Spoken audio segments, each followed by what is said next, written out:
Hi everyone, I'm Amena and welcome back explorers to my vlog.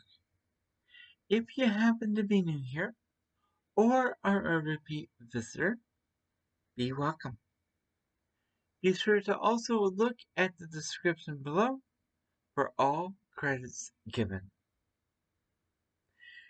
Sadly, I didn't have enough energy when I woke up, so instead of doing a real life vlog like I was intending, I'm doing one as my VTuber self.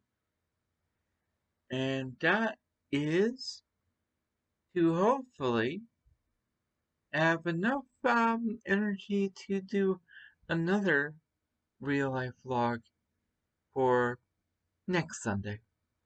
But today, you get my anime version self. And I figure it's appropriate because I'm still talking about anime.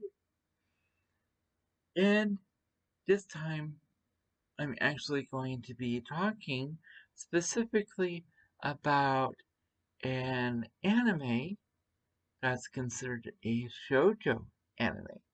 So, anime directed towards young girls. Now, with that said, the anime in question is Yona of the Dawn. And it currently has one season, and it probably will continue to have one season, unless its manga sales ever pick up.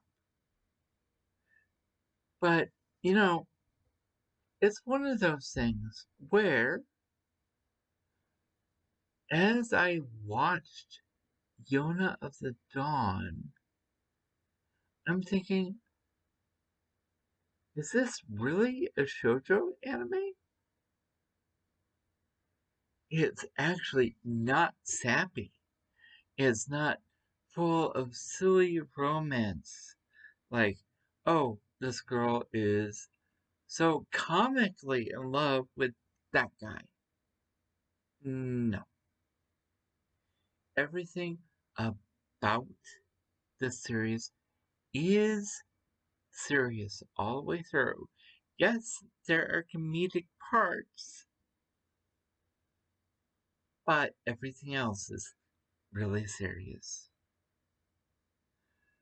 Two kings being assassinated, two princesses being chased from the castle, and quests being initiated, and people growing, and feelings being tested, and so on and so forth.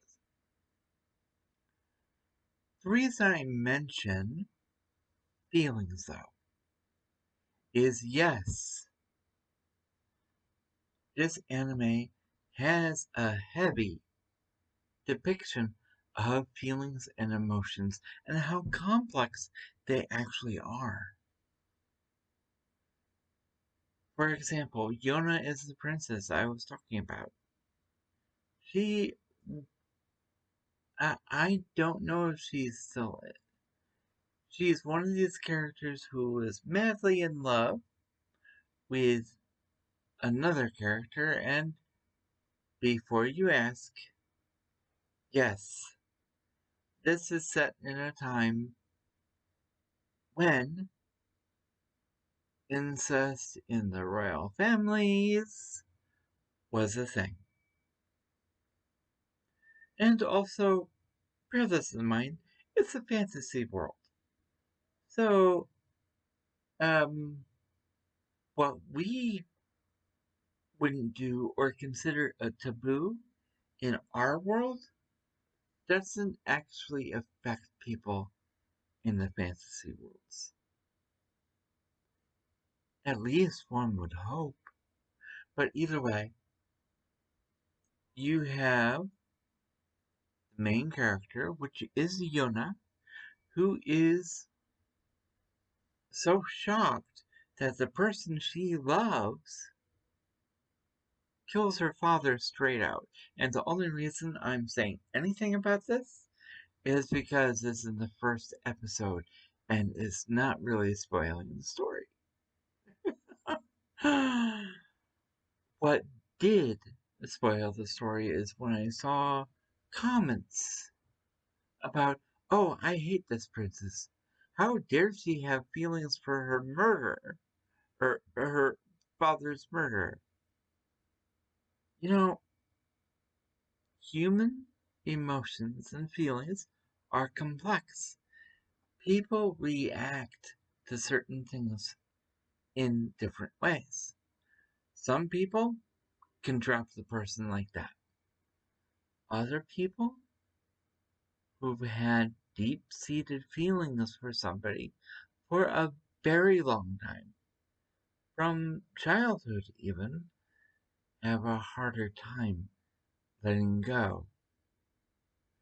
And of course, the other end of the spectrum is somebody who actually loved the person, finding out that they killed somebody they respected. That love turns to betrayal. And yeah, I won't go any further. Just know, as far as I'm concerned, that was a very, very realistic depiction of feelings. And of course, as I said before, emotions are complex.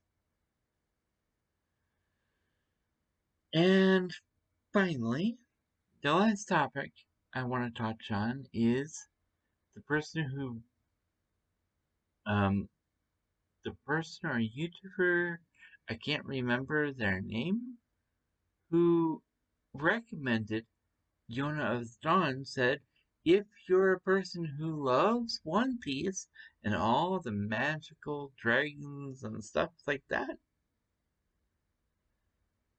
uh, you might like Yona of the Dawn. One Piece is about pirates.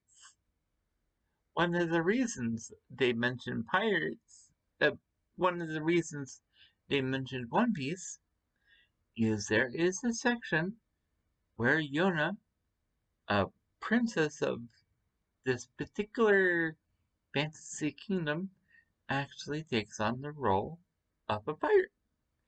But it's a good thing she did because people got saved. So, all in all, the way I look at this series is even though the story has not finished, their season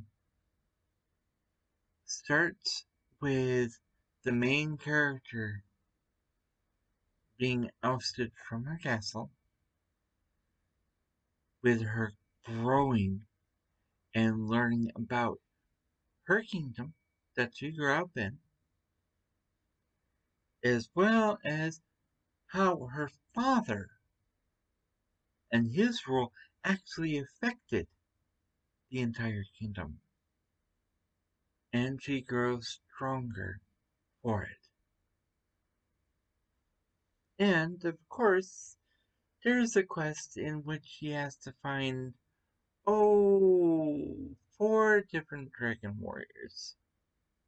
So, I won't go into the prophecy, but it ends right where the second season, if ever, if there were to ever be one, starts. So, in a way, it's like, in one respect, it's kind of dissatisfying that there isn't a second season, but the first season is satisfying to watch because you get to see the main character grow from somebody who's technically a weak princess to a more strong princess in the long run. But either way, would I recommend people watch this anime if they really wanted to? Or if they were just curious?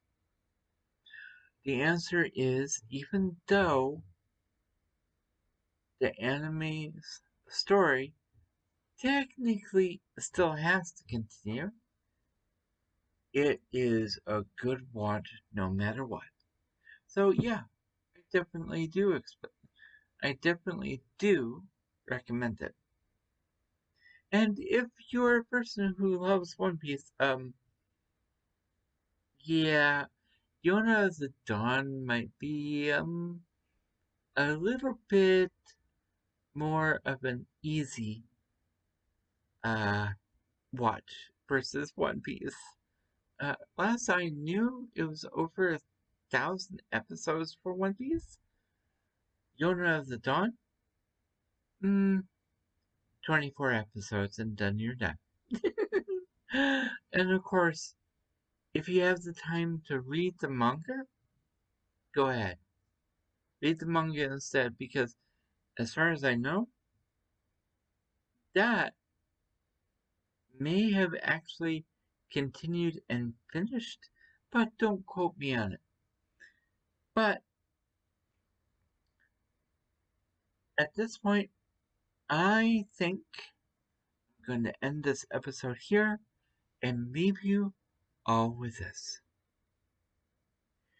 If you have been enjoying my content, please feel free to leave a like and or subscribe. You can also leave a comment down below in the comment section. Be sure to hit that notification bell because YouTube doesn't always like to share. Be safe, be healthy, and as always, be true to you. Amena, signing out.